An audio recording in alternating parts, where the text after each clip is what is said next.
En 1312, quand il prend le pouvoir, il hérite de toute une série de titres.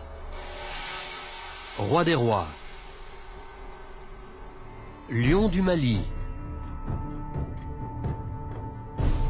et peut-être le plus important de tous, Seigneur des mines. Une enquête a classé Mansa Musa comme l'homme le plus riche de tous les temps. Sa fortune a été estimée à 400 milliards de dollars.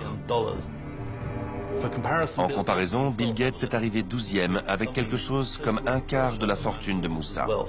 C'est un des personnages historiques les plus incroyables qui soit et peu de gens en ont entendu parler. Mansa Musa dirige un immense empire africain.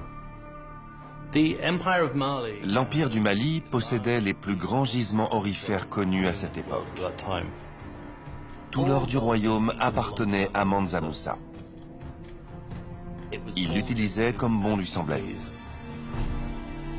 Des milliers de ses sujets travaillent durement dans ces mines d'or.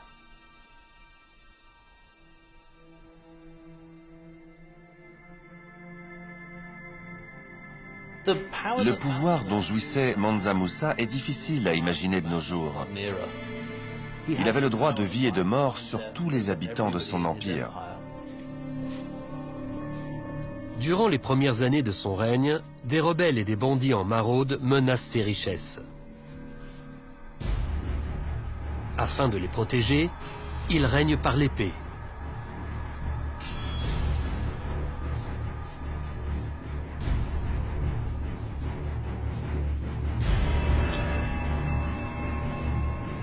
Non!